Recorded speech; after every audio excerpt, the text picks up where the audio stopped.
All right. Well, good morning to those of you who joined us. We are going to go ahead and get started. We're going to start with tax law updates. There's quite a bit of changes that are going to happen this year. Um, and it's just things that we're going to need to be aware of.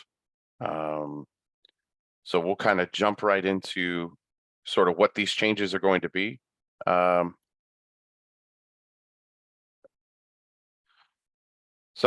what we're going to cover today are the changes to child tax credit, child and dependent care credit, EIC credit changes, the 1099-K, um, just some annual changes and some other tax law changes, some other things that we need to be aware of.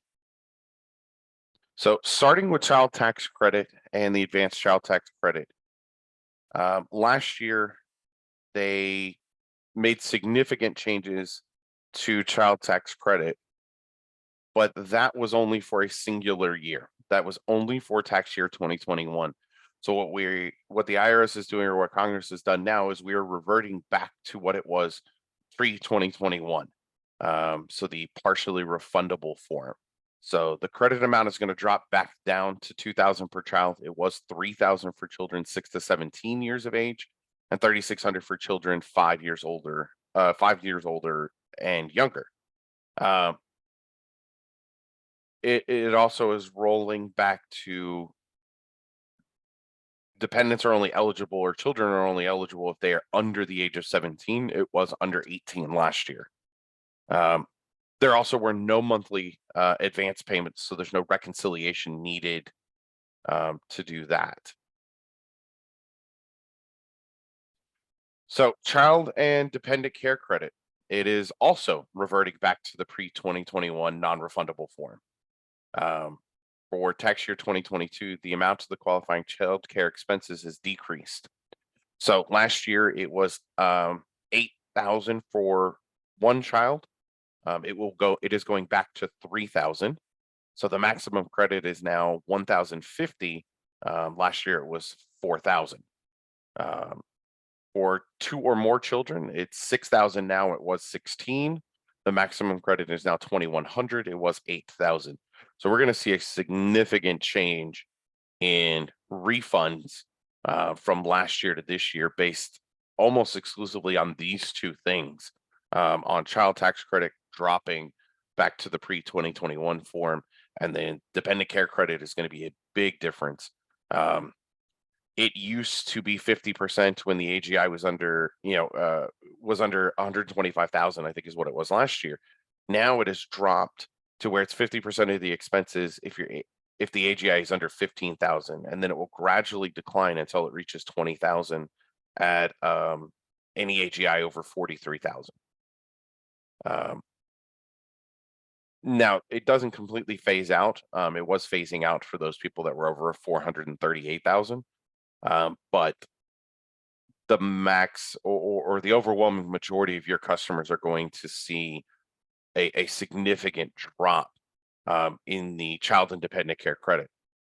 Secondarily to this, though, is last year it was a refundable credit.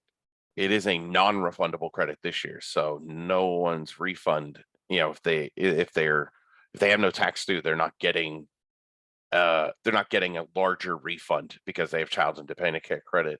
Non-refundable credits can only be used to reduce the tax. So these are pretty significant changes. EIC, a couple of changes here. The investment income limit was increased to $10,300 for taxpayers with children without SSNs. That's reverting to the pre-2021. The second or additional pieces is the criteria for individuals wanting to qualify with no children. That changed. It was 19 last year was the minimum age. That is back to 25. The maximum age is 65. That was eliminated last year. The max credit is $560, and then the full credit maxes out at about $16,480. These are all lower than what it was last year. So here's the sort of EIC max AGI limits. If you're filing single head of household, you're in that first column.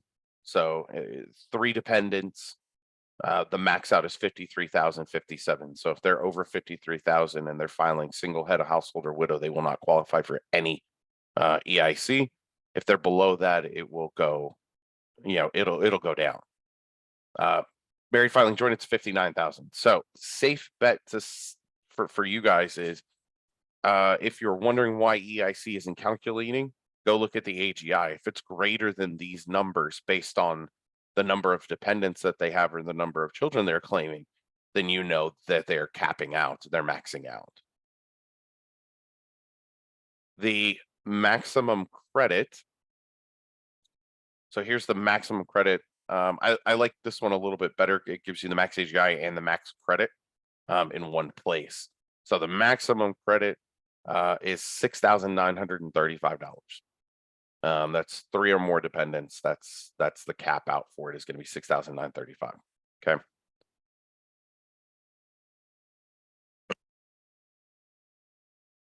This has probably been the most talked about.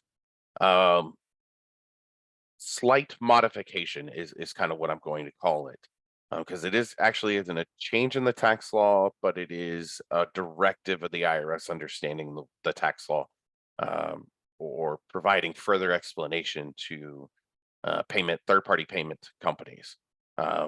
So third-party payment settlement networks, PayPal, Venmo, Zelle, Cash App, will send you a Form 1099-K if you're paid over $600 during the year for goods or services, regardless of the number of transactions. That was previously, it was only sent if you were over 20,000 in gross payments and had more than 200 transactions.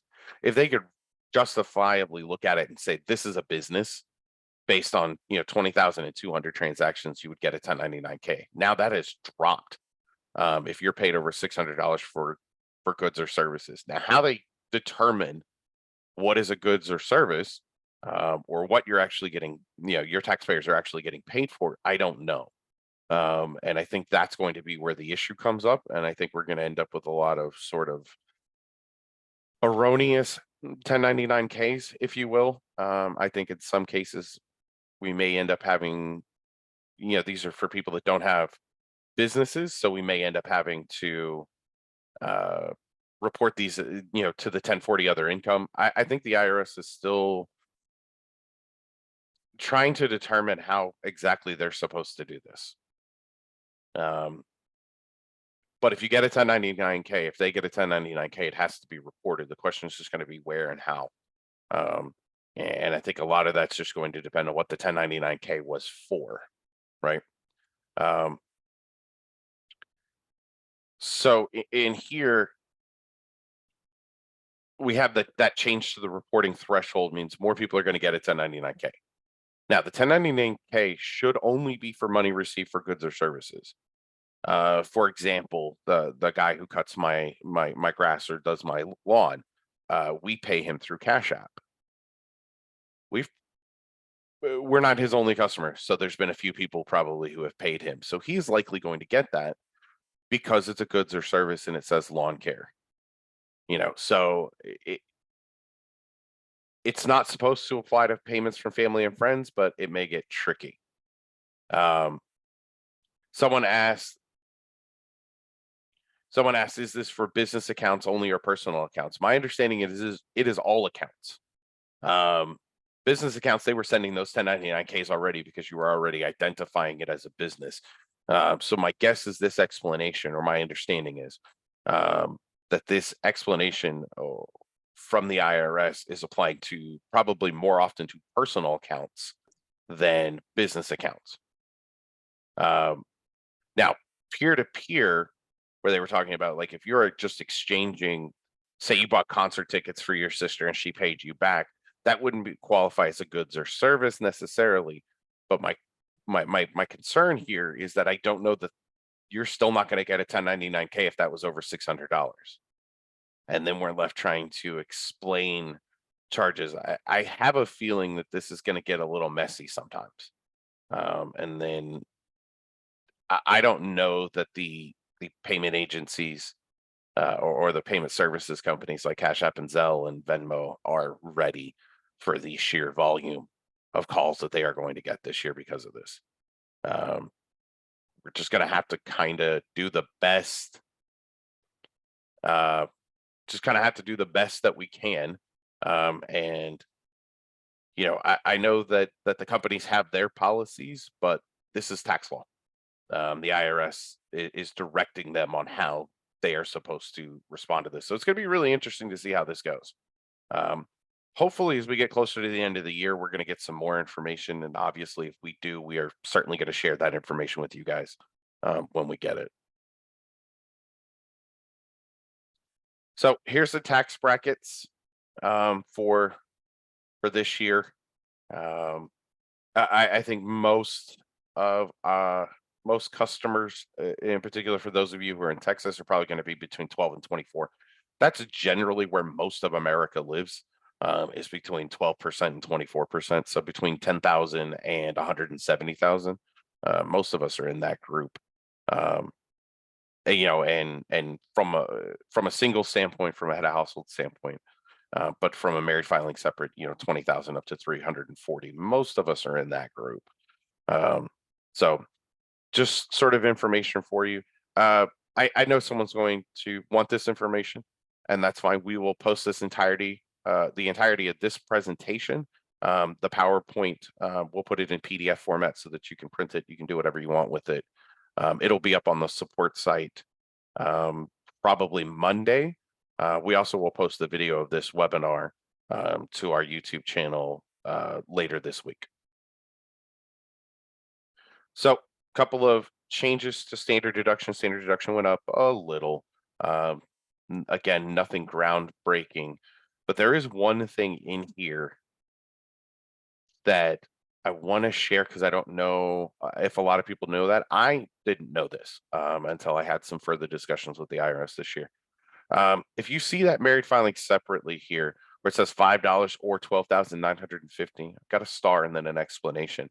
So for married filing separate, if one spouse itemized, the other is forced itemized. Well, if the second spouse doesn't have anything to itemize, all of their income over $5 is taxable. They basically get a $5 standard deduction. And I was unaware of that. So I thought I'd pass that along. Anytime I learn something new, I make sure I share it with you guys. Over 65 increases to the standard deduction by 1,750 per instance. If they're blind, then it creates 1,750 per instance as well. And what they mean by per instance is if the taxpayer is over 65 and the spouse isn't, then that's one instance. If they are both over 65, that's two. It's 1,400 when married filing joint for some reason. So these are expired deductions and credit. The recovery rebate credit, I think we're all pretty aware that the recovery rebate credit is done. Some of us are cheering inside about not having to reconcile that thing again. The above the line charitable cash contribution. So that $300 that you could put directly on the 1040 as a charitable contribution for those people taking standard deduction, that is gone. That expired at the end of 2021. The 60% AGI limit on deductions for cash donations to the Schedule A, that is expired as well. Now there is no AGI limit. And then the mortgage insurance premium deduction is also currently expired. I will say this. I think it is possible that the above the line charitable cash contributions and the mortgage insurance premium deduction will be re-upped, if you will, or renewed. But that entirely depends on Congress. Congress has to take this back to the table and re-up it. We've seen this in the past with that mortgage insurance premium deduction.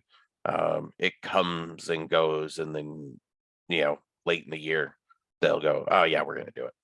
So I feel pretty comfortable in thinking that those two were going to, but until we have actual confirmation that they're going to be renewed from the IRS, that Congress has renewed them, then it is what it is. So we just have to operate on the best information we have at the current time. Of course, as we get more information, we will, pass that information along to you guys. So COVID-19, this is the last year where we deal with that 3-year spread. Um, we had it in 2020. So if they took money out of their 401k, their IRA, whatever the case is, related to COVID, they were not subject to the penalty, and they could elect to have the the the, the amount withdrawn taxed over 3 years instead of it all being taxed in a single year. So in 2020, we used the form 8915E. In 2021 and 2022, we'll be using the 8915F. So the 8915, for those of you that did them for your customers this year, you'll do it one more time. After that, it'll be done and we'll be finished with that. So.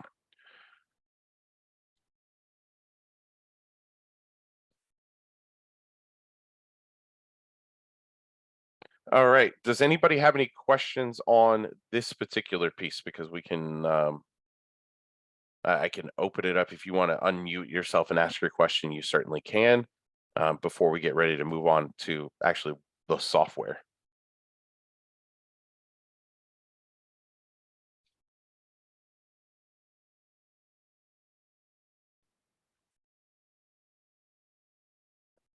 Okay, great. I'm going to go ahead and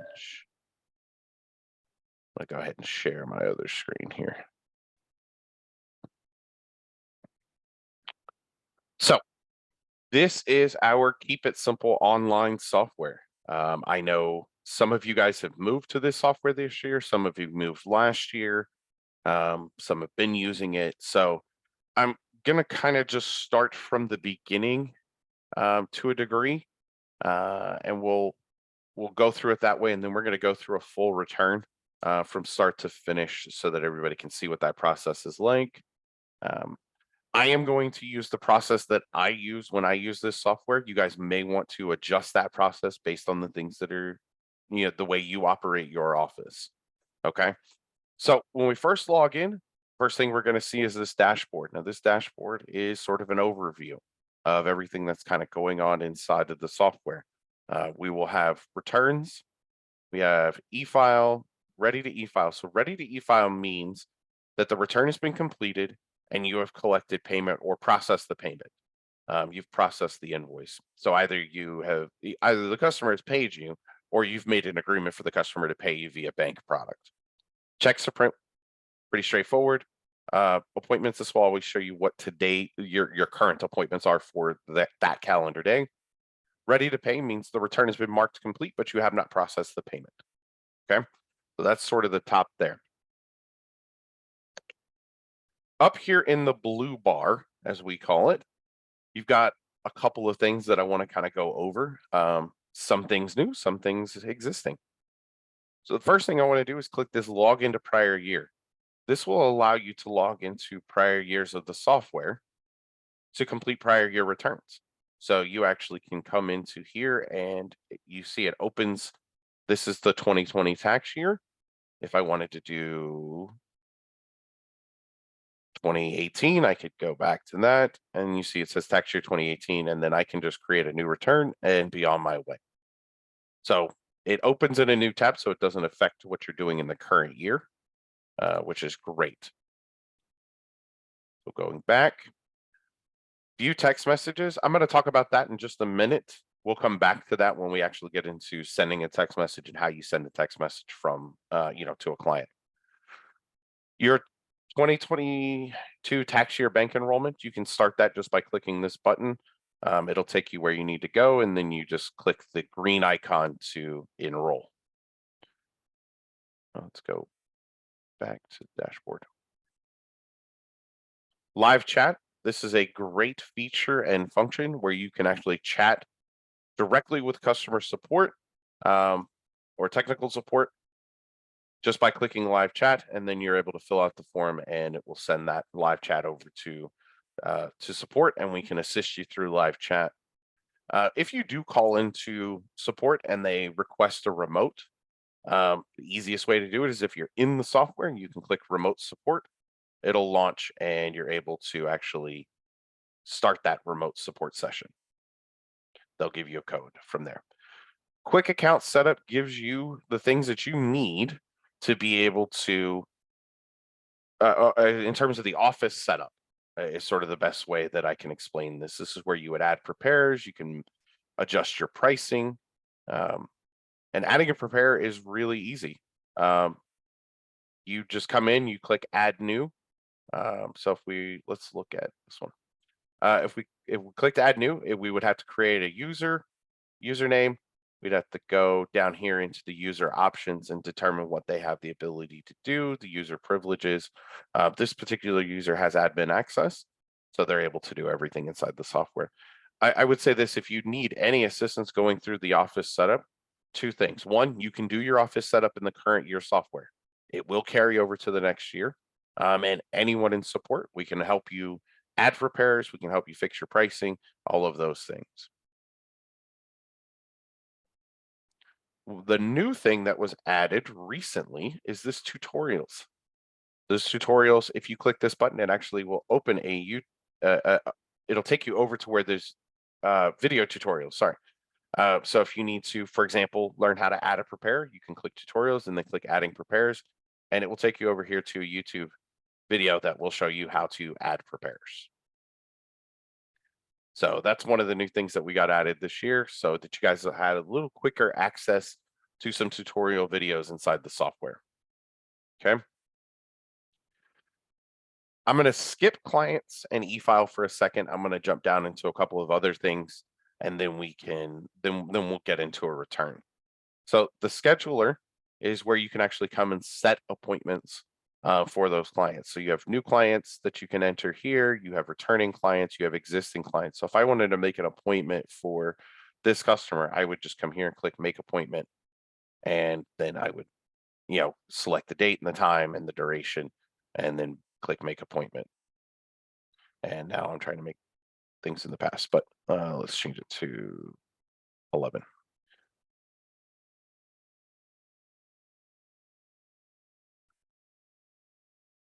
And you'll see now that appointment is listed here. And if we were to go back to our dashboard, see that appointment didn't change because it's not an appointment for today. Tomorrow, this appointments will say 1. If I go to 0, you'll see there's no appointments found for new clients. Here's the returning client, and then the existing again.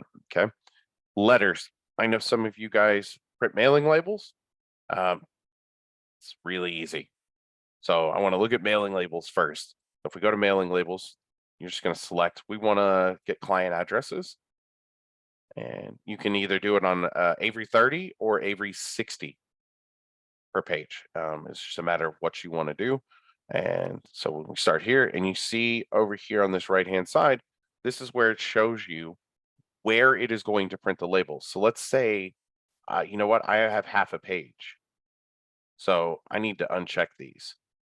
I don't have those first 3 rows. I have this one, and I printed on that. So then I have these. So that gives me, I have one more. That gives me the ability sort of to manipulate where it actually is going to print on the page, or where you're going to start. So it's very, very easy to do. And then when you hit print, it just opens it up in PDF. You print the PDF directly to your labels. Super easy, super fast. Letters. There's a variety of letters that you can email to your customers. I'm going to click this test return here.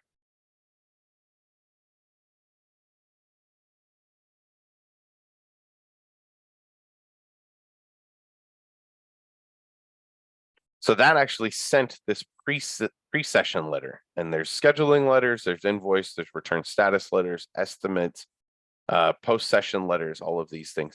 And these actually can all be modified, and I'm going to show you where that is. You go into the settings, you can modify any of these letters or create your own custom email or letter. So if I was to just modify this pre-session letter and I wanted to add something like, let's say down here,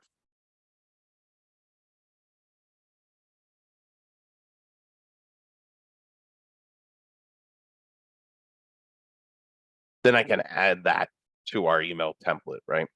And save that letter. So if we were to go view it, you can see it's still saved there. Client organizer.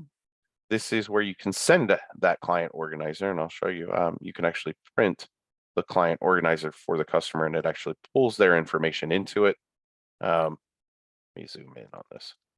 And you see there's all of that. This may be very helpful for you guys when someone's coming in because they can start filling this out.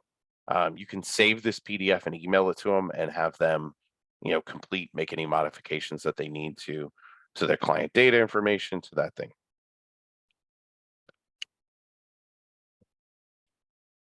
Someone asked about mailing labels. No, it is not Avery 5160 only. It is, you can either do the 30 per page Avery or the 60 per page Avery.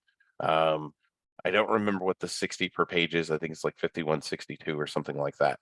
But as long as it's a 30 or a 60 per page, and it doesn't necessarily have to be Avery, you just want it to match that that style, if you will, of label.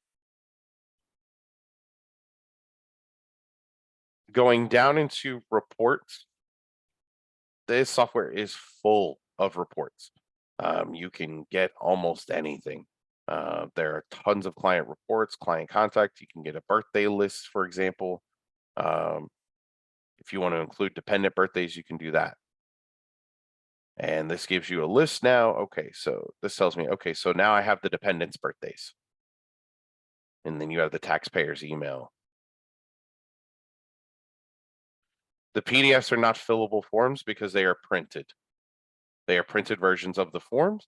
So they would need to print the form to fill it out or use one of their own PDF fillers. When talking about the client organizer. On the birthday list, or any of these reports, quite honestly, there's this Excel icon you can actually click and it will export that data to Excel for you.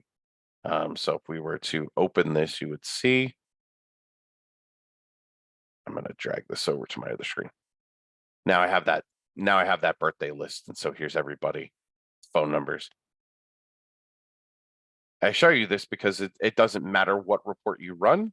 Almost all of them have that. So if you want to see, let's say, revenue by prepared, you can view that and you can see, okay, so here's all the records and here's the money that was collected.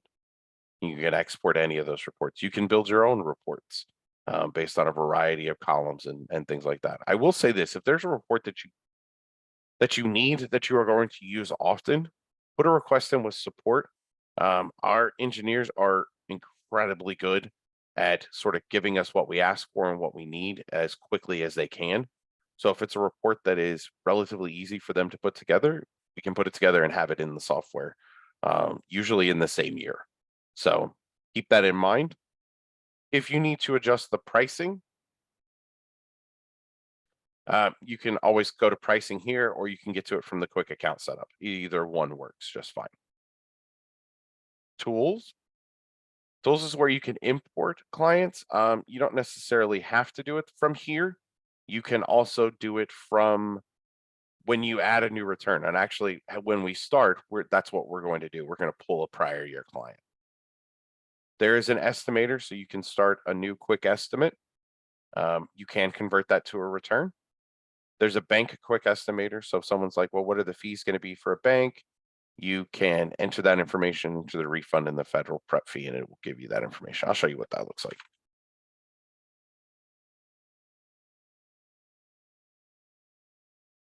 So we're going to select check. TPG is the bank that we have on this particular account. We'll say their refund is $3,500.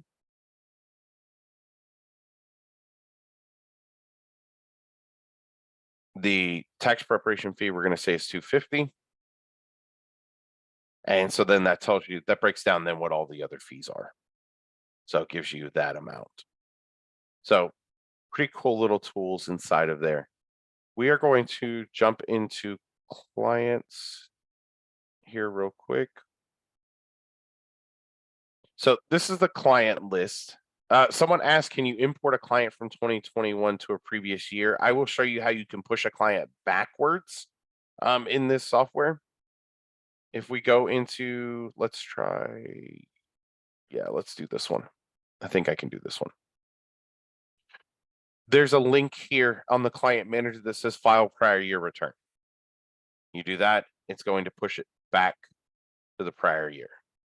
Mine is set to interview mode, but that's how it works.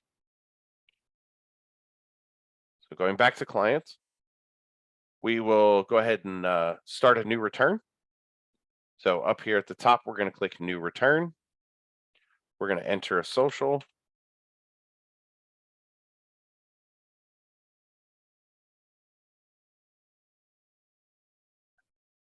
Unless you have a reason to change the return type, I would leave it as the default 1040. This 1040 SS specifically is not for US self-employed people. It is for residents of Puerto Rico. We've run into that a couple of times. So I always point that out when I do training. So do save and continue. And here's where you get to the import. And it's going to ask you, do you want to do a simple import? So a simple import basically is going to pull all of the information forward, but it is not going to pull any of the values used, any of the values or calculations on forms W-2, 1099, Schedule C. Okay. Comprehensive will pull the personal information forward as well as the amounts and calculations from those forms, or you can do a custom import and you can select what you want to pull forward, or you can just do them as a new customer. We give you the option all the way across. This one, I'm just going to do a simple import, which is what I generally recommend when you're carrying data forward. So you'll see when we do that, it takes us directly here to the client data or to the client manager. And you see all of the options now are here.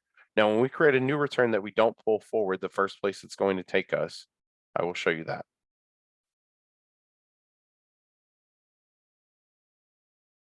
Because it is a little bit different.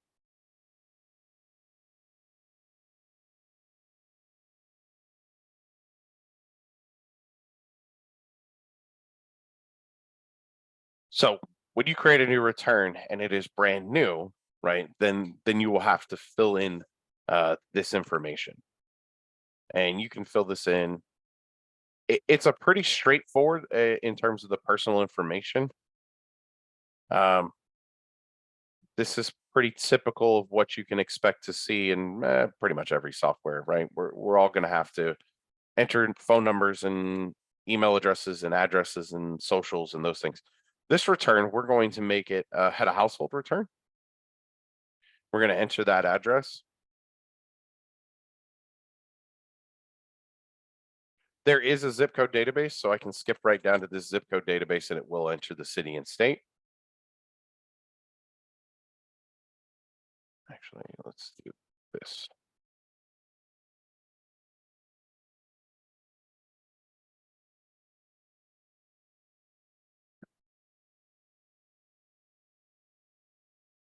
So you'll see when I entered the phone number here, right, and it's marked as cell, that we get this box to opt in to receiving text messages from the office.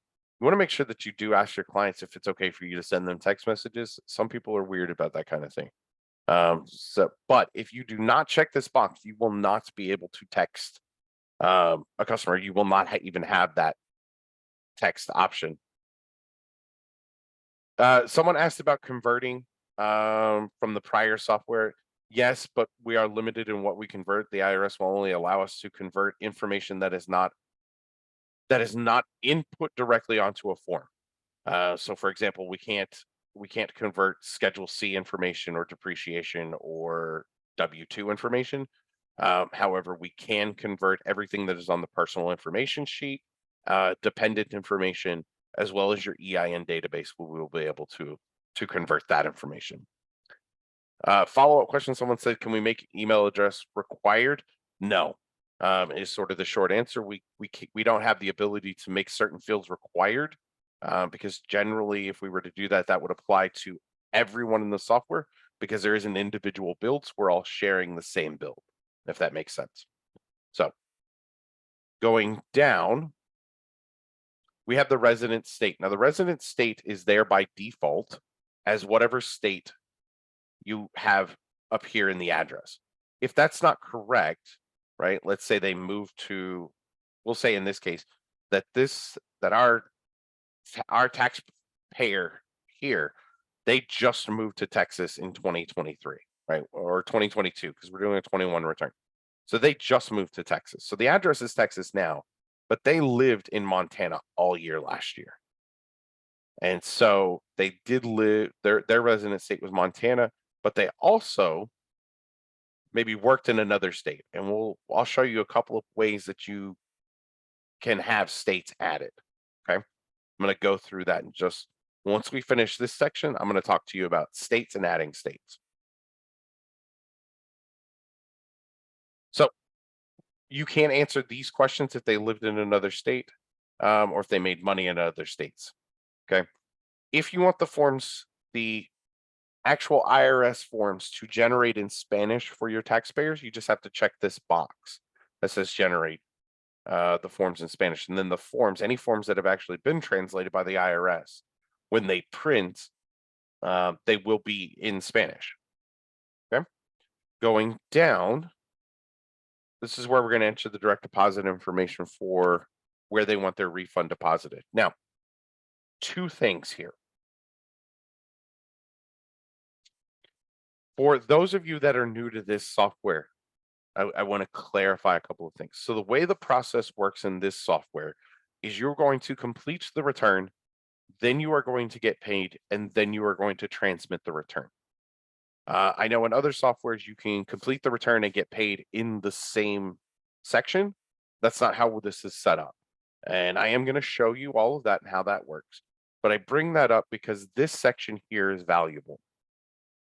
If they are getting their refund directly from the IRS with no bank product, they're going to pay you up front. If you enter routing and account information here, that is where the IRS will send it. It will be marked as a direct deposit. If this is blank, it will be sent to the IRS as a check. Okay. If you're doing a bank product, you are still going to want to enter the routing and account information here because it does carry over to the bank application. So I'm going to try if I can remember a routing number. I cannot. I don't even know my own bank's routing number, which is terrible.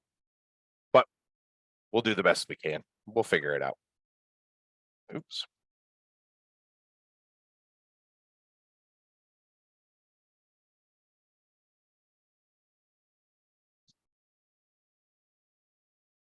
So now that it's saved, you see everything around it now is no longer black and gray, right? It's no longer faded out. You also see that because we had a resident state of Montana, Montana is now added. And so if we go look at, we click revisit to actually view the state return, you will see that it is marked as a full year resident. Okay. We're going to go add a W-2 real quick so that I can show you the states. Okay. So let's go add a W-2. So the easiest way to add a W-2 is just come in form search here and type W-2. You also can scroll down and find W-2 there. Then we're going to click add new. We're going to go right here.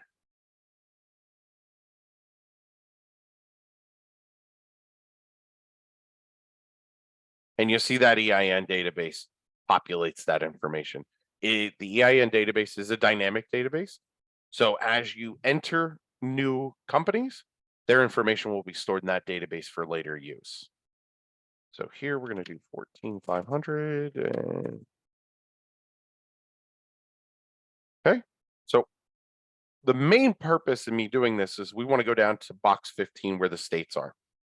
So let's say our taxpayer lived in Montana, but they worked in Colorado for a little while, not the full year, but just a little bit. They didn't actually live in Colorado. They just drove down to Colorado and did some work. So we're going to list this as like a little bit of money. So when we hit save on this W-2, you're going to see that Colorado gets added immediately. So Colorado is now added. And if we click revisit, you will see that they are listed as a full year non-resident. If that is not correct, you can just get part year and adjust that information. Just know that if you list it on a W-2 and it is not their resident state, it's going to be a non-resident. So no more, for those of you that are switching software, no more having to try to determine what state form you need or what schedule you need. The software will do that for you. Whether you pull it from the resident state, whether you pull it from the W-2, or whether you add the state manually. So we will go and add Idaho, for example, and we can hit save. When we hit start this state, the very first thing it's going to say is, what's your status? So if we say non-resident, then it starts asking us what states we lived in, right? To remove a state, if you don't need to file that state like Idaho, I'm going to hit delete. And that gets rid of the state. I'm going to get rid of all these states because I don't really want to do them. So if you delete them, they're gone. Regardless of what it says on here, I'm going to change my residency back to Texas, but so you can save all of that. So we're going to jump over now to the left-hand side of this software. So on the left-hand side, this is where you get the additional information and then dependent information. Okay. The additional information is going to have a question about cryptocurrency or virtual currency. This is actually getting changed or modified a little bit this year to start including things like NFTs and things like that. So we don't have the exact wording. Just know that question is going to be a little bit different. But you do want to make sure that you're asking that. Virtual currency has been quite impactful over the last 2 years in particular. And there are tax implications to those. You just want to make sure that you're asking your taxpayers that question. So you're going to want to enter their driver's license information into here. That's a big push from the IRS is identity verification and being able to prove that you actually did verify their identity. And that's really what this additional information page is about. So one of the things that we can do from inside the software is we can upload and store those documents. So by clicking DM Docs up here in the top toolbar,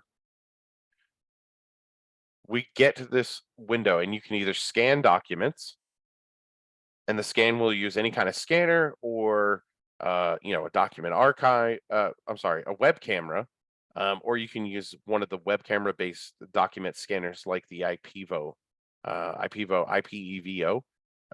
They have those. If you need additional information, I think sales and support can probably help you with that.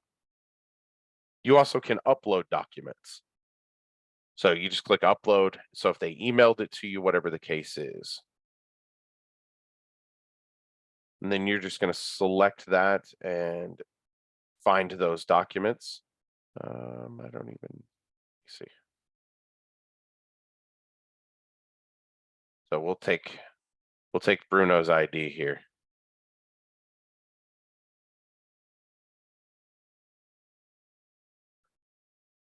And so when we upload that document, now you see my good boy Bruno, who has his own Texas driver's license.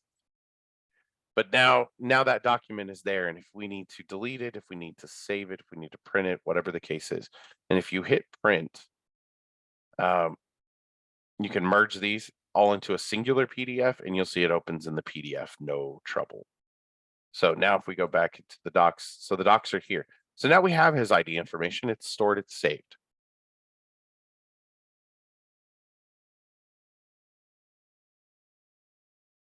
Give me 1 second, sorry. So as we're in here, then we're going to go ahead and add that ID information. So yes, we got the ID. Yes, it's driver's license, it's Texas. This information will carry over to the bank application, and I'll show you guys that later when we get to that. Similar things to what we're used to doing. Let's do 27. Okay. Then we get into the actual identity verification piece.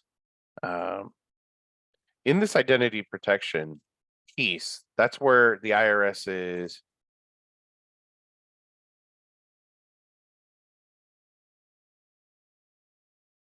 The identity protection piece, I'm sorry, is did you verify that the person who is trying to file the tax return is the right person? So did you verify their identity? Did you verify that their ID matches? Right. So what you are supposed to do is you get a copy of the ID, you make sure that all that stuff matches and that the person who is in front of you is the picture on the ID. That's how you verify their identity generally. Okay. In person, you only need that. You only need that ID, right? You just need to verify that ID. If you verified a second form of ID, you can do that as well. But I think the IRS says you only have to have the one. So we're going to say that we verified in person. If you verify in remote, meaning they're not physically in your office, but you're doing their tax return, maybe they're in another state, they sent you the stuff through the mobile app, whatever the case is, you still have to verify their identity. And in particular, to remote, you're going to want two forms of identity. You're going to want a government ID, driver's license, passport, something like that, military ID. You're also going to want a financial or utility account, a checking account, savings account, utility, loan, credit card, something that you can verify against those. So in this particular case, we're going to say that uh, they came in person and we verified their ID. It is valid and it is verified. The schedule LEP, I have to be honest, unless you have a client base that speaks something other than English or Spanish, I wouldn't even bother answering this question yes. I would just answer it no and move on. So that we've saved, now we can go add our dependent. So adding dependents, pretty straightforward. Go to dependent info, click add new.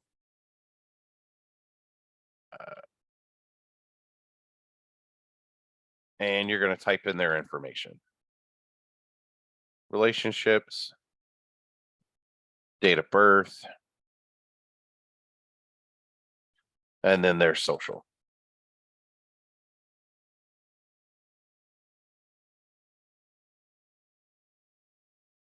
Let's change this to 20. So by default, we make some pretty good assumptions, right? If you're claiming a dependent, we are assuming that that dependent lived with you for more than 6 months of the year, and it is most likely they lived with you for 12. You need to adjust it, you can. You can say no, you can change the months to anything, over 6, because if they weren't with you for more than 6 years, they're not a dependent. The one thing to note in this section, by and large part, these checkboxes are going to fill themselves out unless you need to, they have a particular circumstance in which you'll need to change this, right? The only thing we do not pre-check is the head of household qualifier. And if they are filing head of household, one dependent must be marked as the head of household qualifier. You do need to come in and make sure that that checkbox is there. If you don't, you will get a verify error telling you that you do not have a head of household qualifier. Okay. Qualifying child and dependent care expenses, you can enter the amount that was paid for child and dependent care expenses for this dependent. So in this case, I'm going to say 3,000 just for the sake of doing it. Then we answer these questions down here, which is, do they have a valid SSN? These are the 3 EIC questions. Could any other person claim them? Did this dependent live with you? Those things. And then the final question in here is about ACA. Did they get a 1095A? So we're going to save, and you're going to watch that refund now is changed significantly in this left-hand side. It was about 3,000. Now it's 10,000. That dependent changes everything. You'll also see that we gave you a warning because we entered in dependent care information or dependent care expenses directly on the dependent. It's saying, hey, now you need to go add the care provider information. So that's what we're going to do. We're going to click this 2441 link. It's going to take us over here, and we're going to add a provider. And in this case, SimpleTax is who took care of my kid. So then we're going to enter the amount. We're just going to say 3,000 because we have just the one dependent. And we're going to save. Now in the 2441, the only other question that you're going to get asked is, did you pay 2020 expenses in 2021? And then next year, obviously, it'll be, did you pay 21 expenses in 2022? We're going to say no. We're going to hit save, and we're going to watch that refund change, right? It's already included that amount in that refund. So one of the things that we're going to do now is we're going to go out of Schedule C. We have a side business. Before we do that, though, what I want to do is we're going to click Filed Forms. Filed Forms will show you what is currently attached to the return. So currently attached to the return is the 1040, the 2441, the 8812, and a W-2, right? That's all we've got. Well, we need to go out of Schedule C because I got a 1099-K and I got a 1099 NEC for my side hustle, my side business, okay? Before you add any 1099s, you want to make sure that you add the appropriate schedule first. So in the case of this 1099 NEC and this 1099-K, I need to add a Schedule C. And you want to add that Schedule C first because it makes linking the 1099s significantly easier when you do it this way. So schedules before forms. That's always been our mantra here. So we're going to click Add New. It doesn't even matter. Something, something. Now to get the business code, we're going to click Pick from List. And we have a long list of all these business codes that are in here. I'm going to randomly pick one. I've got a restaurant. Okay. It's going to carry the address information. You have the check boxes on whether you acquired the business, whether you had to pay 1099 forms, all of those great things. So as we scroll down, now we get into the income, right? And I said I have a 1099 NEC and I have a 1099-K. So I'm going to go add that 1099 NEC just by clicking the link. When I click that link, it's going to take me over here. We're going to click Add New. We're going to enter that payer TIN.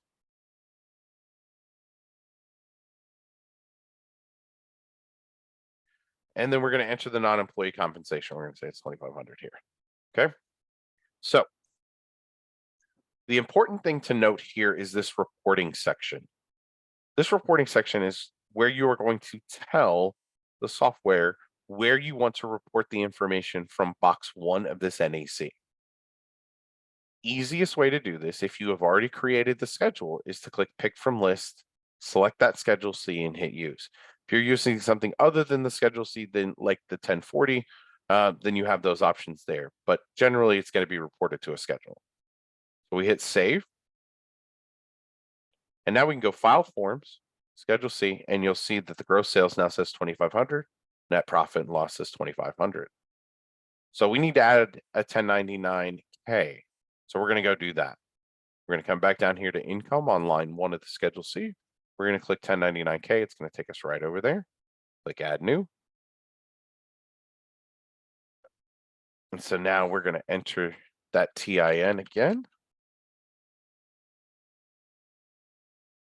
And we've got to enter the provider's name.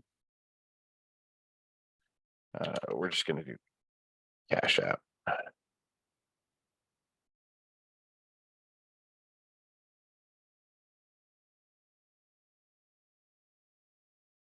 Then it's going to ask you third-party network. Generally is how these things will come up, and then it's going to go month by month if they need to go month by month. In this case, we're just going to put 1,500 and we'll move on. Now,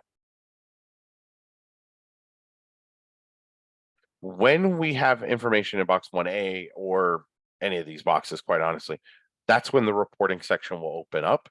And again, we're going to pick from list, select our Schedule C, click Use, click Save. Now, if we go back to File Forms, go back to our Schedule C, you'll see now everything has gone up to 4,000. Now we're going to jump into expenses. And so I want to show you a couple of things here. These boxes that do not have this gray line box, anything with a gray line box is a calculated field, shouldn't be overridden unless absolutely necessary. The rest of these boxes you can type into. So if I want to put 500 in advertising, I can do that, right? The little clipboard icon to the right of this allows you to open what we call the workpad. The workpad will allow you to itemize multiple things and have it calculate for you, right? So in office expenses, let's say I got printer toner, $26, printer paper, $15, and printer cable, $59, right? When I hit save, it's going to calculate that total and put it in here, and we're going to get a nice blue box. That blue box indicates that either there is a work pad or that the field has been overridden. Okay. So now if I want to see how I got this 100, when I hit work pad, it'll bring me back up here and I can see, okay, these are 3 separate things. So these work pads can be really helpful, especially in the Schedule C, because we all know that clients don't typically bring you everything with a total. They bring you 14 boxes of receipts or grocery bags or something like that, and you're just trying to figure out what goes where, right? So as we scroll down, we're going to talk about the 2 biggest expenses typically on a Schedule C. One is vehicle expenses, and then the other is depreciation. So we're going to start with vehicle expenses. We can go down into part 4, and we're going to click add new. What we're doing here is we're adding a new vehicle. Now, the date placed in service, whether it is vehicle information, or it is depreciation, the date placed in service is the date that the vehicle was first used or the item was first used for business. It should not be 1/1 of the tax year unless they bought it on January 1st of that tax year or started using it for business this tax year, right? So in this case, I'm gonna put like we've been using my truck for for a few years now. It's gonna ask you for the total business miles. Um, we're gonna put 1,500. I generally don't worry too much about the commuting miles or the other miles when I'm doing mileage. Where it becomes important is when you are doing standard or actual vehicle expenses. Um, because if for example, it's 100% business use, but if I was to put 500 miles here, now it's 75%, that will adjust that actual vehicle expenses calculation. So keep that in mind. We're going to answer all the standard questions that we answer. Oops, nope.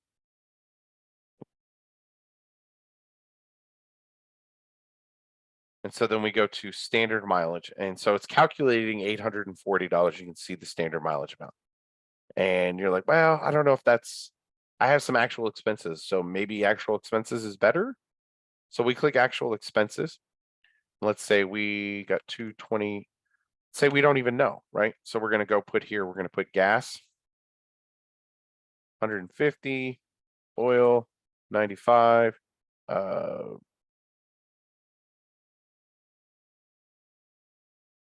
that's what we had. So we use that work pad to calculate, okay, what's only 470? All right, so the 480 is actually, the 840 is actually going to be better for us. So we hit save. Now we'll see that up here, now the car and truck expense is showing $840. So the mileage is pulled to where it needs to pull. Someone asked if the work pads are transmitted with the returns. No, absolutely not. The IRS only gets what's in the field. They do not get additional worksheets.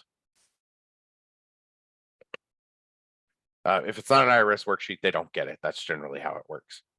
So now we've got some depreciation that we need to do, right? So we're going to go ahead and click right here where it says Form 4562. That will take us over to the 4562. We're going to click Add New. And the very first thing we're going to do is we're going to click Pick from List. We're going to select and use because that's where we want to report this to. Okay.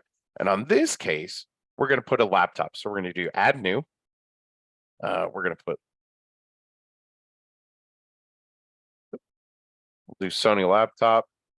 And we're going to do the date that it was first placed in service. Now, this one we bought this year before the start of the calendar year, right?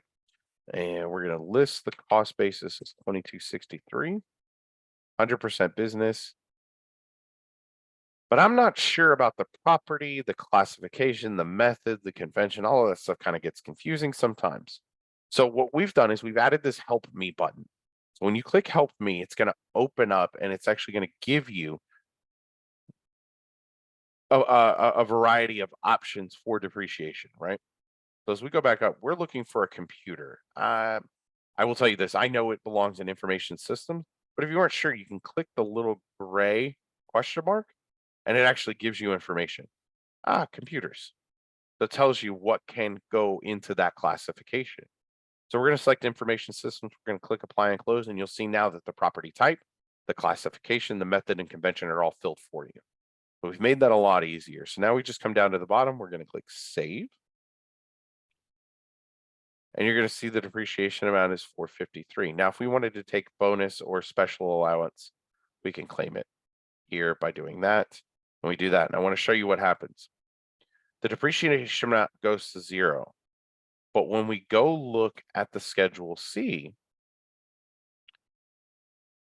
you will see that we got the full amount because of that special depreciation. So while it is not technically depreciation, it is a bonus.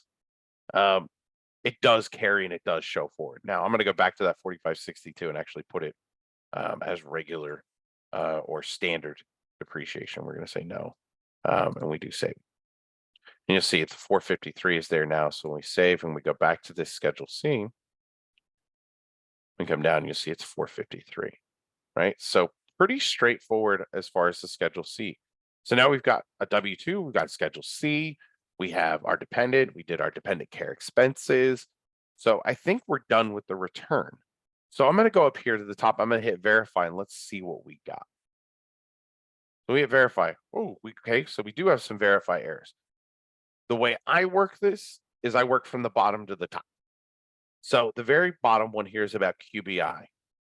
Because we have that Schedule C, we could qualify for a qualified business income deduction. So we are going to find out.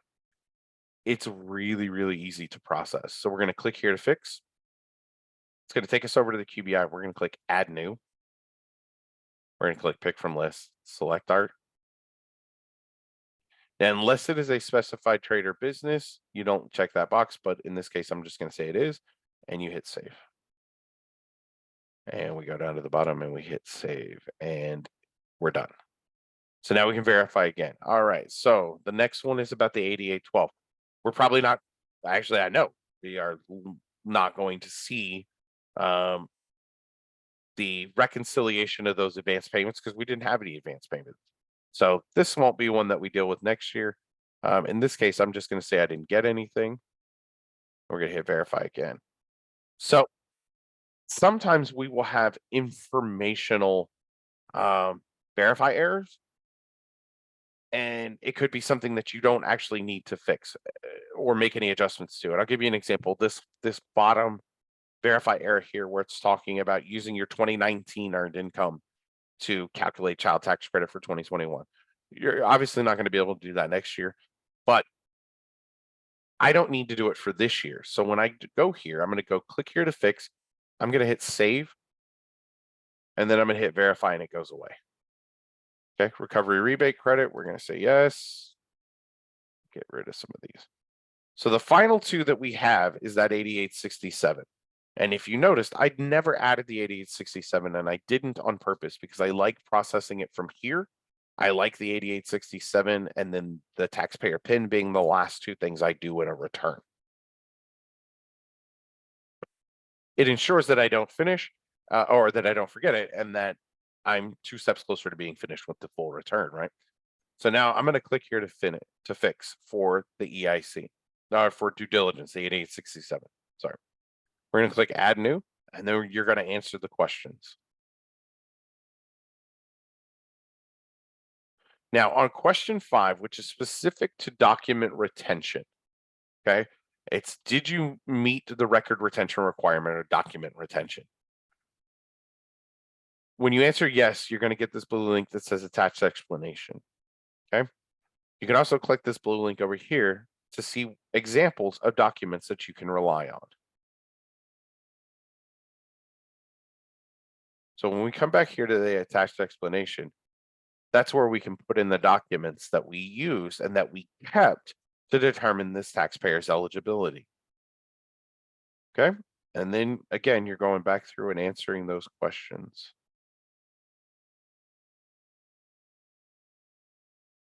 And no, I can't give you the answers. And no, you cannot default these questions.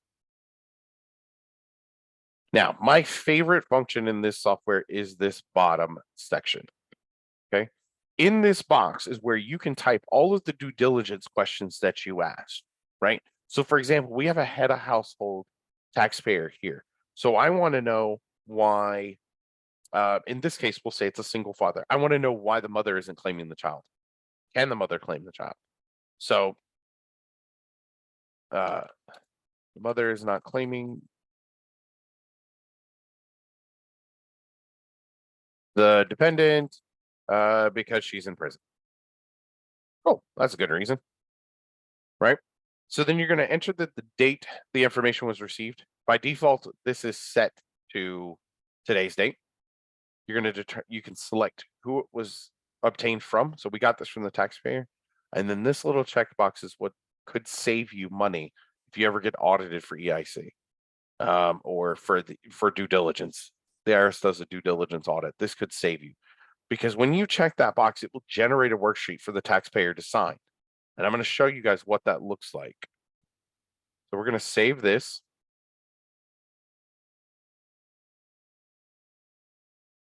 When we click view print, because I just want to look at that particular form.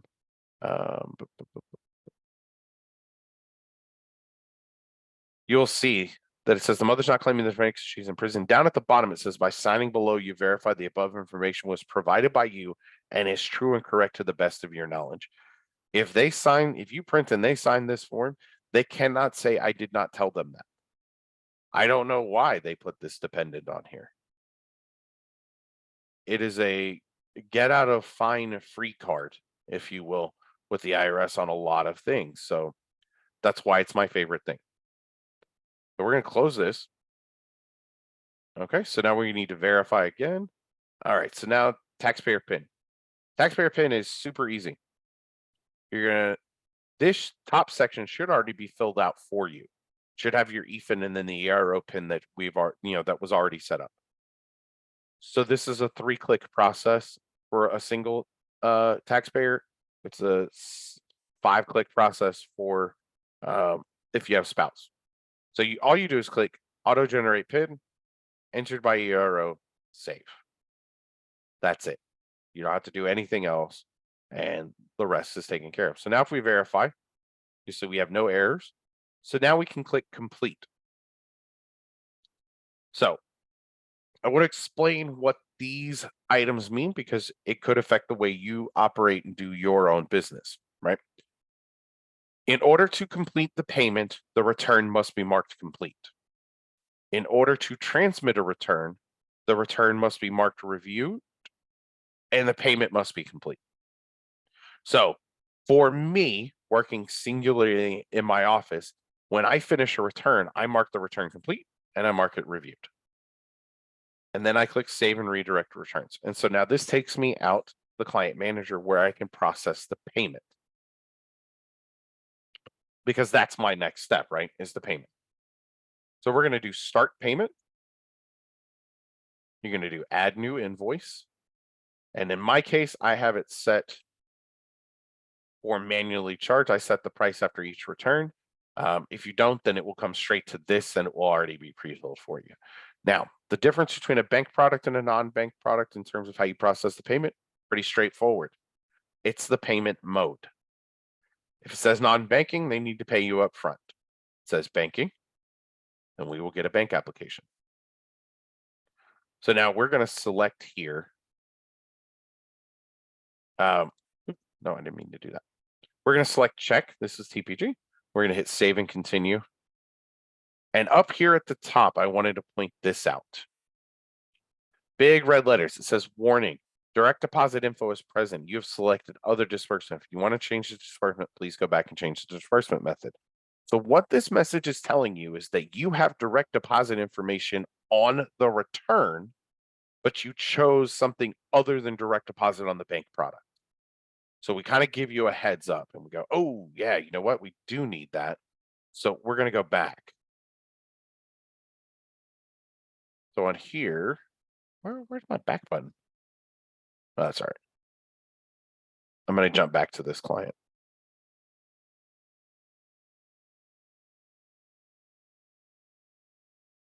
So now I want to go back and change that to direct deposit. Now you see that message is now gone. So as we go down, we're going to answer some questions, citizenship. You need to enter an additional phone number. Yeah, they want opt-ins on text. Yeah, they want to receive the text. And this last question said, you've personally examined the unexpired government issued photo ID. We did that during the return, so this is an easy check mark. So we'll hit save and continue. And now we get into the user agreements. Here is where you can print the agreements from here if you choose to, or you can print it with the return. That is entirely up to you. I always want this piece signed, even if they're doing, even if they're going to get their copies electronically, like via email or something like that, or if they're signing using a signature pad, I still kind of want this page signed separately, and that is the fee disclosure.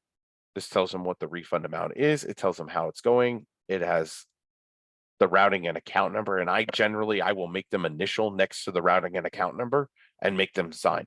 So they cannot say that they, oh, you sent it to the wrong account. Well, you verified it.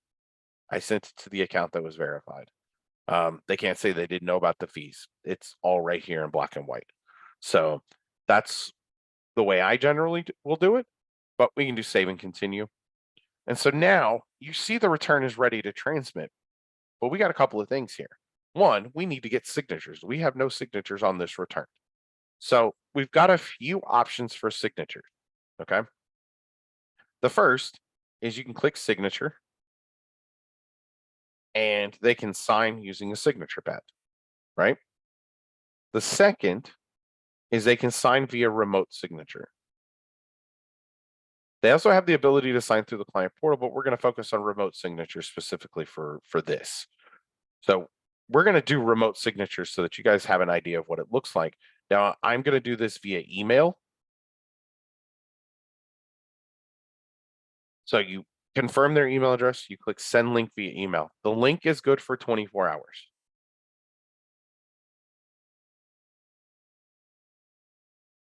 Someone asked if there was merchant services in the software. No, there is not.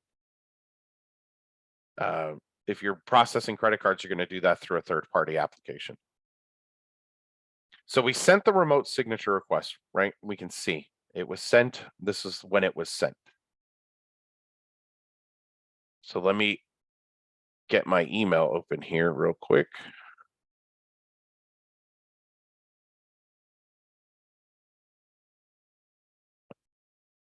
So this is what the email will look like.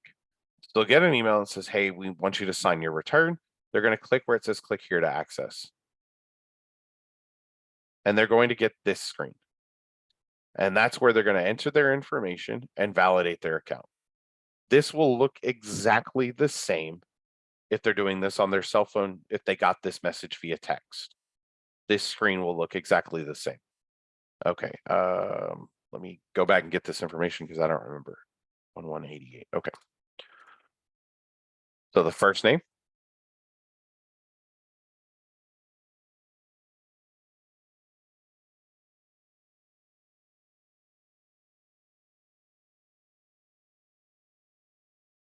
Uh, 1988. And validate user. So what it's doing now is it is building the return files for them to view. So every individual page. So you can see here's all of the pages that are here, right? They're going to say, I have reviewed my return.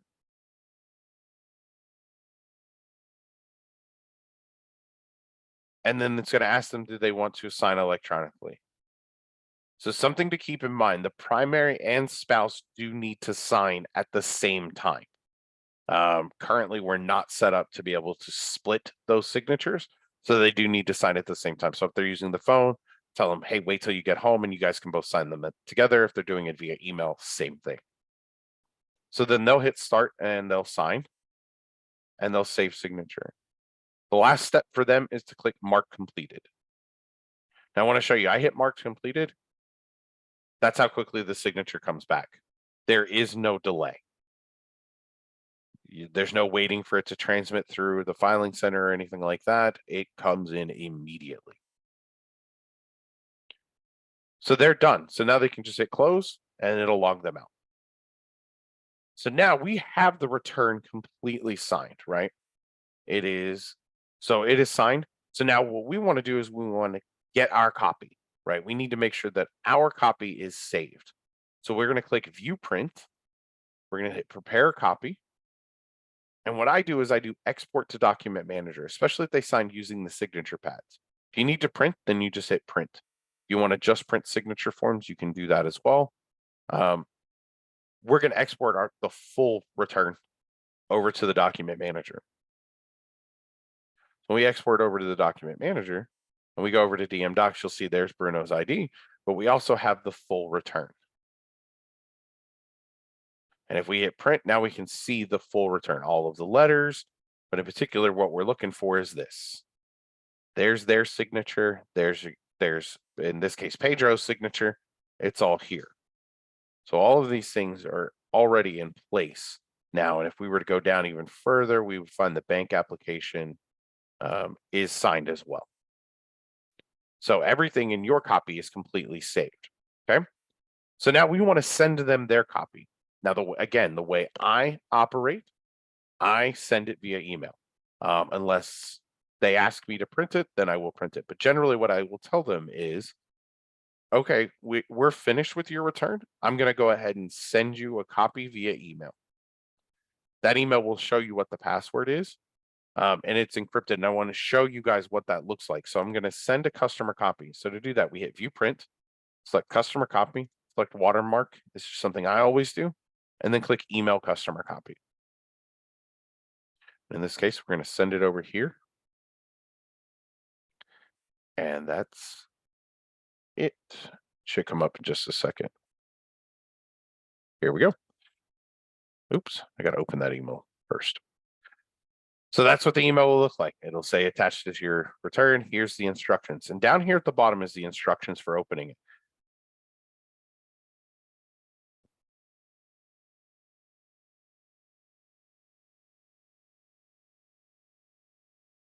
So on the attachment, it gives them the password. It gives them the instructions on how the password is actually created. It does not give them the password. Okay. The password is created by using the first 4 letters of the taxpayer's first name. If it's less than 4 letters, then they just use the letters that are available. 2-digit month, 2-digit day, 4-digit year, and the last 4 of their social. So in the case of our November return here, right, the password would be NOVE, all lowercase, 01011988, and 4 2s, 2222. Okay. So one of the things that I got used to doing, or a part of my process, is I'll send them that email. I'll tell them that the instructions are at the bottom. And if they have opted in for text, I will send them what the password is via text. And I can send them the text that says the password to open your of the tax return is NOVE 0101 1988 222. And this is absolutely acceptable by IRS standards. The IRS says that it has to be encrypted and that you cannot send the password in the same way that you sent the encrypted file. So if you email the encrypted file, you cannot include the password in that email. You can send them a separate email, or you can send them a text message, or you can give them a phone call. Right? So I'm going to send this message, and there goes the text message, right? So that text message has come in to my phone, and I get a message that says my tax office, the password to open your email, and then it gives me the password, right? And so now we are ready to transmit this return, right? We've done everything that we need to do, and we can go ahead and hit transmit now.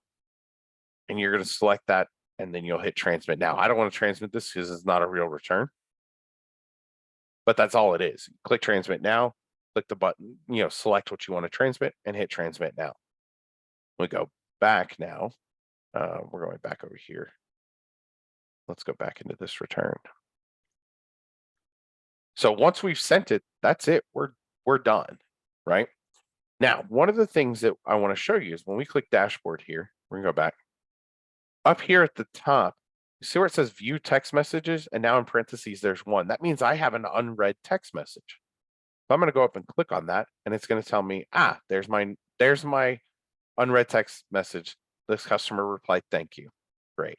And now I can see the history. So it's pretty easy to do in that regard.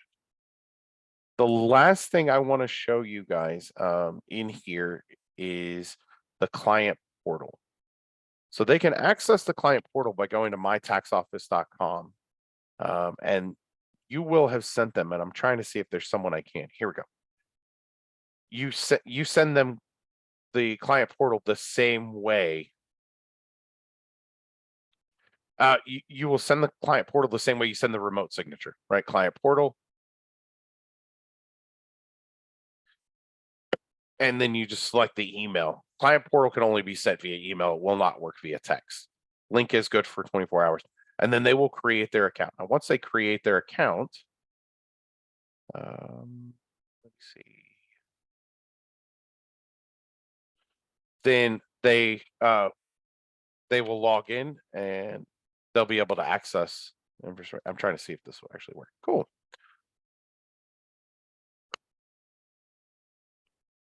So while I'm waiting on that code to hit my phone, I got a couple of questions in here. For some reason, the electronic signature does not populate on the 8812 due diligence form. I'm not sure what you're referring to for that, but you may want to contact support directly so that we can look and see, we can get more information and find out exactly what's going on. Are the emails going to come from our, I think that meant, are the emails going to come from our email? Are they going to show coming from our email or simple text email? It's actually not going to show from either. It will show the company name, but the email actually is coming from mycpa@olt.com. That's the email address directly for it, but it will have your business name as the header, not simple text. Okay. Can you send the same text message to all clients at the same time like promo? Currently, no, but that is in the pipeline of things that we are looking at. There are some legal concerns with doing mass texting like that because people do need to have an opt-in method. And so we're still trying to figure that piece out. But it is in the pipeline of things that we are trying to get done. Oh, I'm over here talking and I got my code already. 66.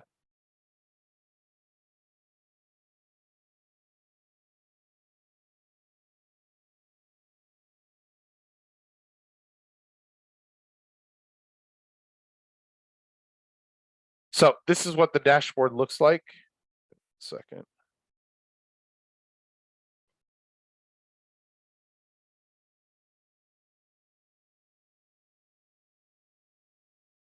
So when they log into the client portal, they'll have a dashboard. They'll be able to see what the refund amount is, where their return is in the status. They can view print, they can do the document manager.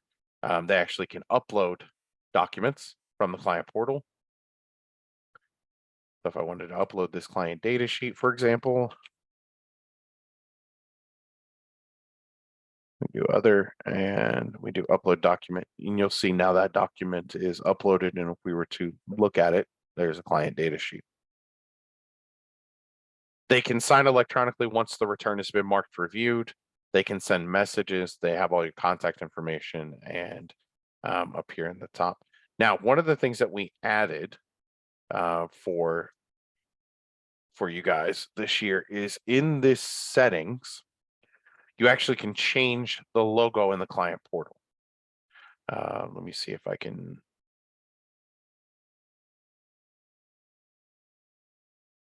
Trying to see if I can find a logo. Actually, you know what? I have one here.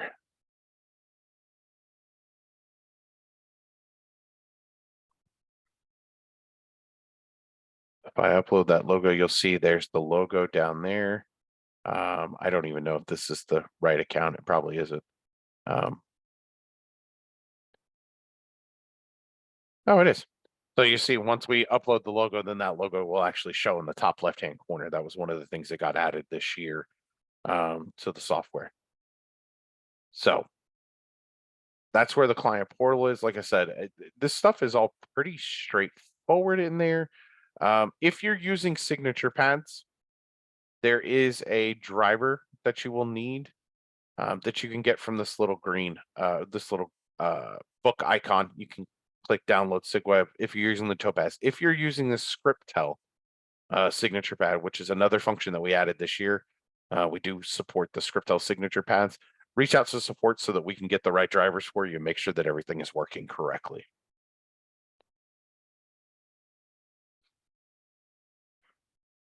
Okay, so I think we have kind of covered everything that we have for today. Do you guys have any questions? Is there anything that you want to see that I didn't show? Is there any kind of questions at all? You can throw it into the chat or you can unmute yourself and ask those questions.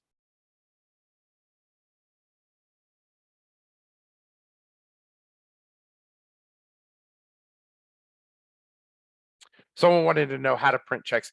I can show you to a degree because I don't have um I don't have checks that are actually available to print. So I can show you how to print a test check. So when we go to setup, you go to check print. And when you have authorized checks, it will be in here and you'll be able to select that check. We do have a walkthrough on how to print checks that is on our support site. Kathy, I'll make sure that we get that sent over to you specifically.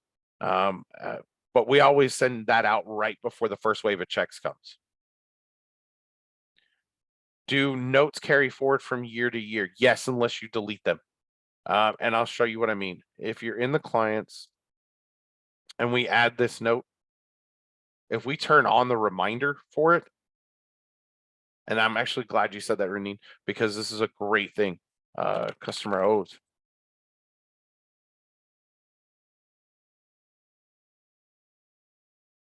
And we hit turn on reminder when we hit add note. I want to show you what happens. When I close this, if I go back to this same client, the first thing that pops up is, hey, there's a note that this customer owes. These do carry forward from year to year, is my understanding.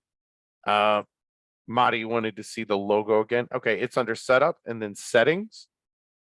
For the client portal, it's down here. You just select the file and then click upload.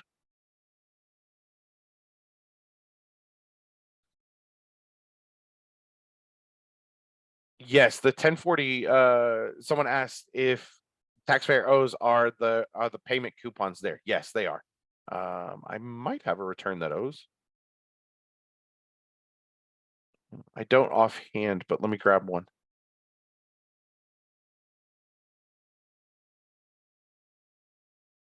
Let's see. Let's do this one because I can make this person owe.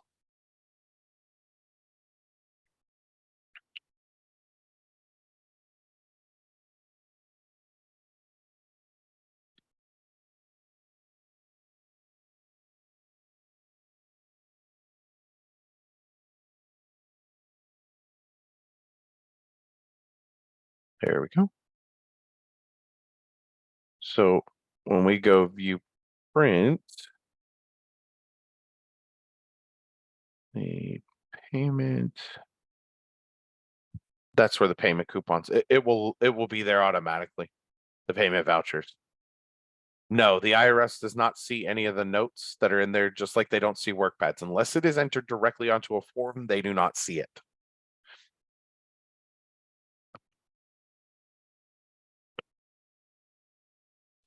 Notes and work pads are for you, not for the IRS. I believe, I gotta go look now. I don't remember if the IRS released an actual prepare notes form yet. Yes. See, but these, you have notes that you can actually add in there that will be transmitted with the IRS, transmitted to the IRS. So if you're wanting to send a note to the IRS, you want to use the prepare notes inside the return, not the notes button at the top.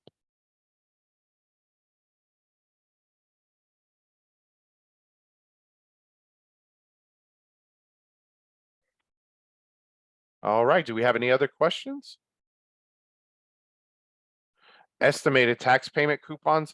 Um, Vanessa, I have to get back with you on that because I'm not sure, and we may just need to get further explanation as to what all it is we're looking for. Renine, no, because the IRS doesn't have it on the same page. I wish they did. But if you actually look at the 1040V form, it's on 2 pages. I have no idea why. And it's because they have these instructions at the top here, but then this section, it's wonky. It's just the way they do.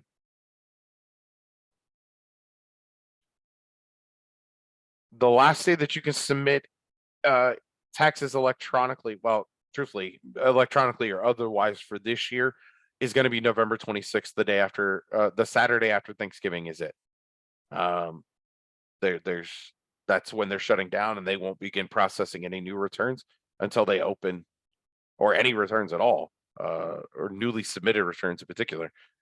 They won't be processing those again until January, until they open up for the next year. Rolando, what do you mean investments?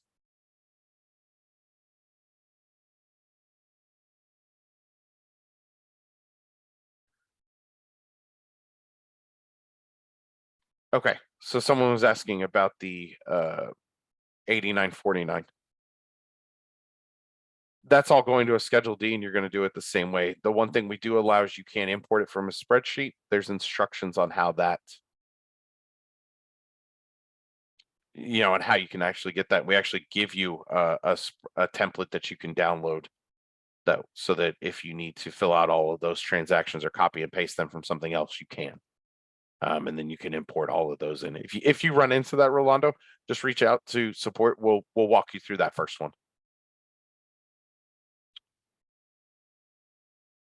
Ah,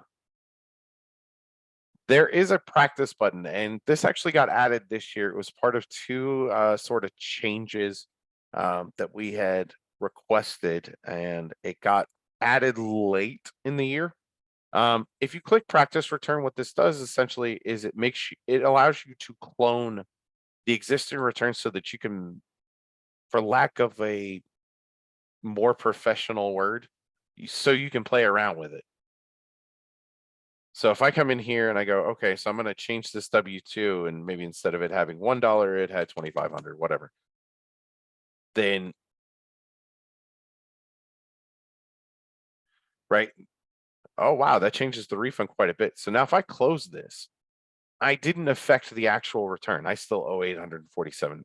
So it allows you to a place to sort of create a return, like a clone the existing return so that you can make modifications and adjustments to it just to see how things would go, right? If I did claim this, if I did claim that, that kind of thing.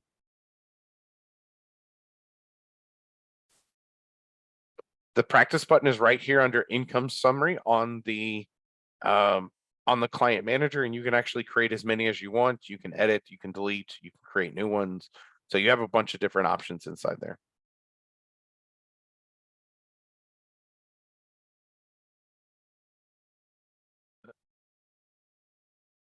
Okay, hold on. Let me check this. Okay, someone wanted to know how to do an amended return. Amended returns are very, very easy. I got to find a return that is been filed though. Let me see. Can I use this one? No, no, I cannot. Oh, yes, I can. We'll use that. We'll use this one. Okay. I've got to edit the payment and put this thing to paper. But give me 1 second. I'll show you how to amend a return that's already been um that's been filed. So if we go back to manage returns, we are going to change this around. We're going to mark this thing paper. We're going to save. Verify.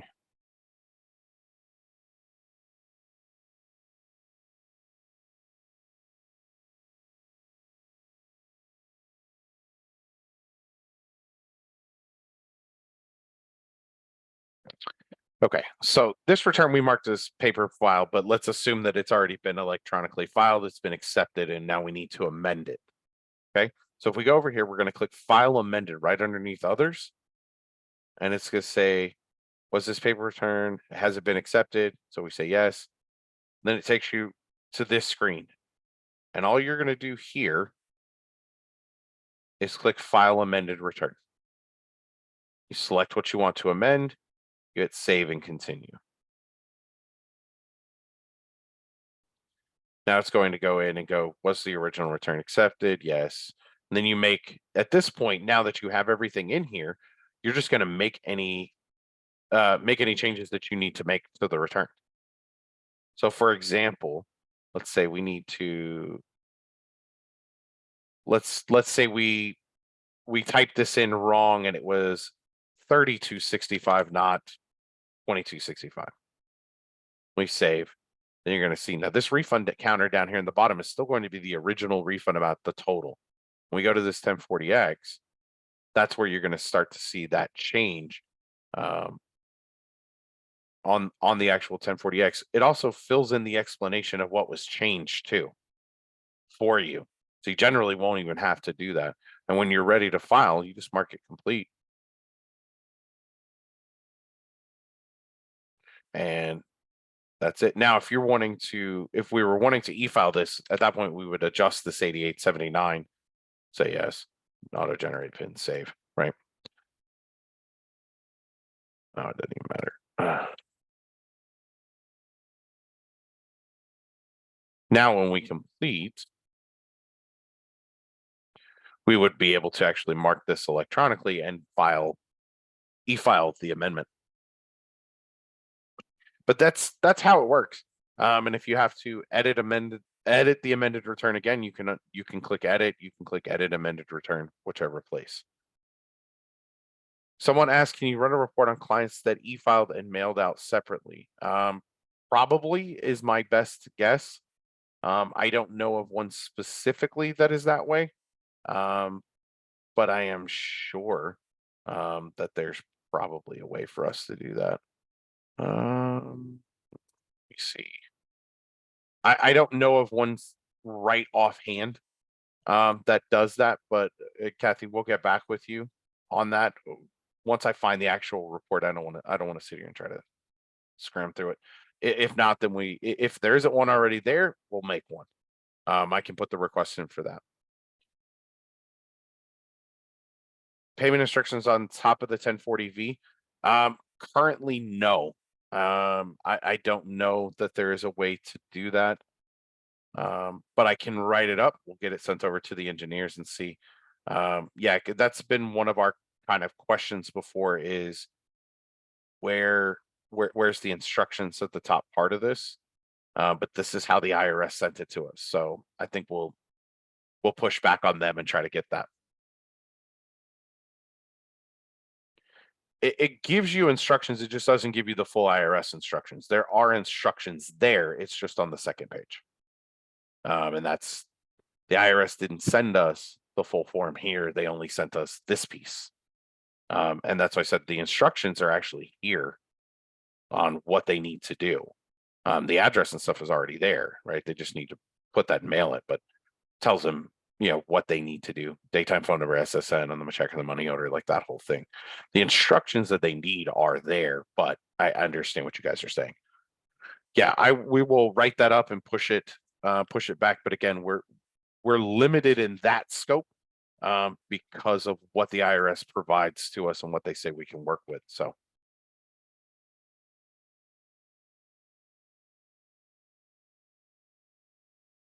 Do we have any other questions?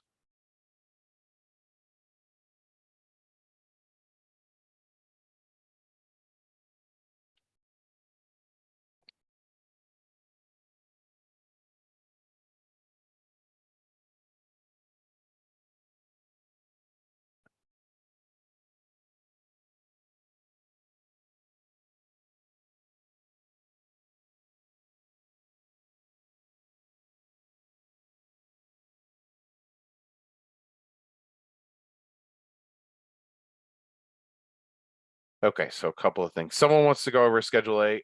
I have to be honest, Schedule A's are pretty straightforward, and it's really not any different than, sort of any other software. Um, there's not a lot to this. If you have medical and dental expenses, long-term premium care, you just enter those things in here. As far as the mileage goes, um, premium care, you're going to enter whose it is and what the amounts are.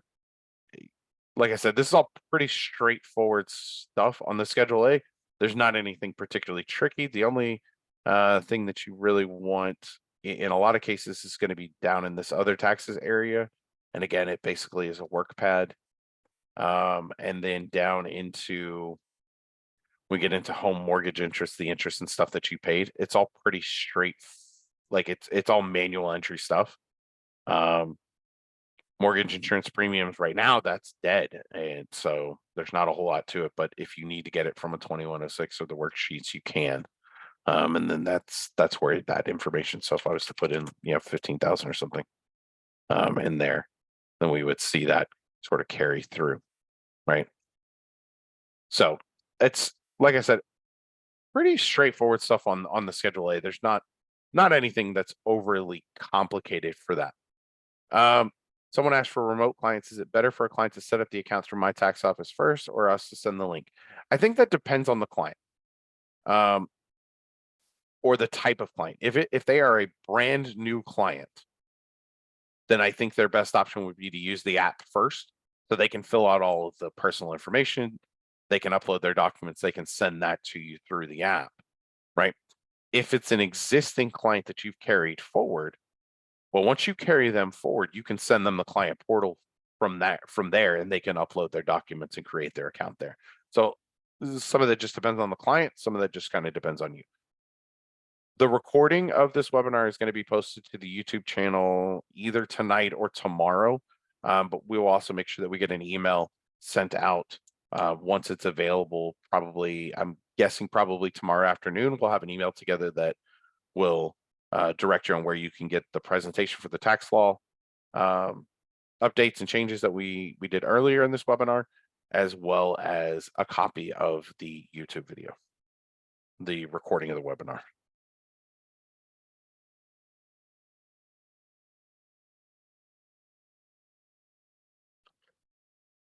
Someone, Sylvia asked, new IRS laws messages will only be emailed to us. I'm not sure I understand. Are you saying that if there are changes to tax law, are we going to email you guys? Absolutely. Email is the most effective way for us to get that information to you, unless it is something that is going to be incredibly impactful. For example, if they were to come back January 3rd and say, there's no more EIC, that would be something that would be incredibly impactful. And at that point, then, we're going to post it everywhere we possibly can. But generally, tax law updates are going to be emailed to you.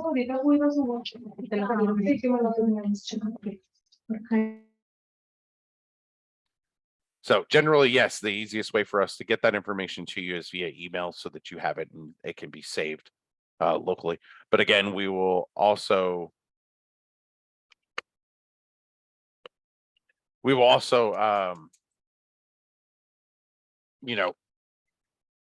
if there are significant changes, then we will have a tax law updates training. You know what I mean? We will make sure that you guys have that information. Runeen, currently, no, we cannot use tablets to collect signatures. Signatures are either collected on their own devices, or now if your taxpayer has a tablet and it's connected to their email, then yes, they could use a tablet that way. But in terms of using it to like using tablets inside the office to collect signatures, not currently.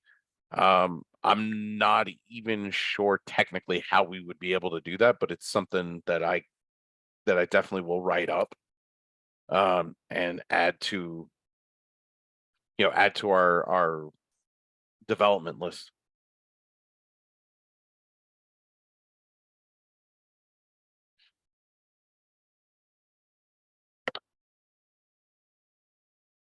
I love how interactive you guys are. Lots of questions. I swear half the time I do these trainings and nobody has a question about anything ever. You guys challenge me. I like it. Do we have any other questions? I know we're getting close to sort of the end. DM Docs is not viewable by the taxpayer unless you allow them to view it. But they would have to have access to the portal. Now, anything that they upload, they automatically have access to because they uploaded it. But in terms of your documents, unless you give them access to update it, and you can't give them access unless they have a client portal account. I'm trying to find the one I had. Let me see. I'm going to upgrade this one. But in the DM Docs. So see right here, you can select the checkbox, and the checkbox indicates documents uploaded by preparer that can be viewed by the taxpayer in the portal. They can only view them in the client portal. There's no other place for them to view those, and you can determine whether or not they can view them.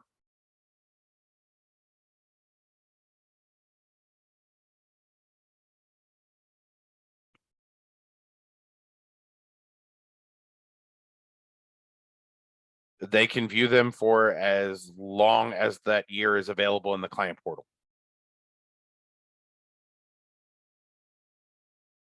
So I think just this year, I think we dropped 2011, 2012. We generally keep them for 7 to 10 years plus.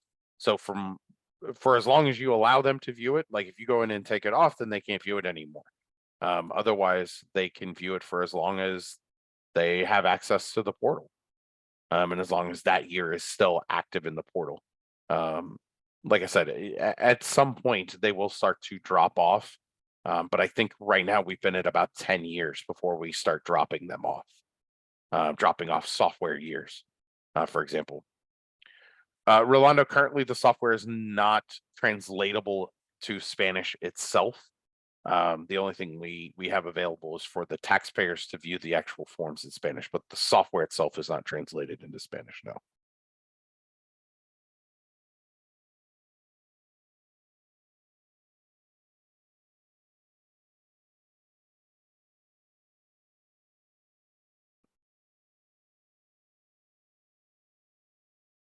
Okay, so I feel like this is probably a good place for us to wrap up. I appreciate everybody who came in today. This is a really full webinar.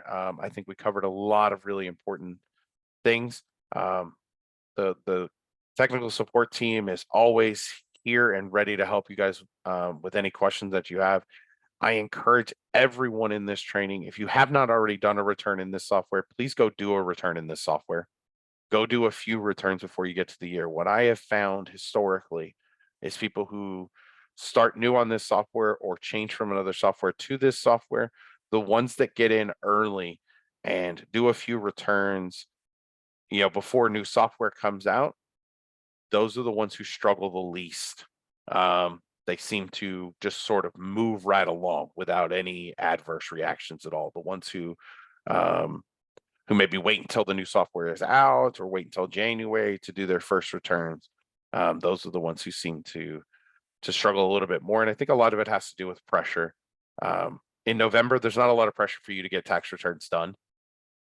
January 1st, there certainly is. January 2nd, you know what I mean? So I encourage you to get into that software early as you can. I encourage you as well to remain ethical. I know all of you guys are ethical. Remain ethical.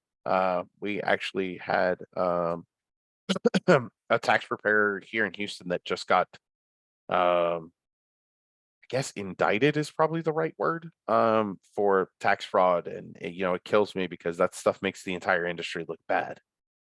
So be aware that, the IRS is always monitoring. They're always watching. They're always looking. It's 2022, and I think that the fraud, at least that was in the article that they charged him with, was from 2018. So, you may think you're going to get away with it. You're probably not. So, just remain ethical. Do business the right way. It helps the industry as a whole. So I just wanted to kind of add that in. So we'll go ahead and wrap up. Like I said, this webinar is going to be recorded. It'll be posted. We'll make sure that everybody gets everything that you could possibly need in relation to this software. So I want to thank you all again for your time and hope you have a great rest of the day and a great weekend ahead.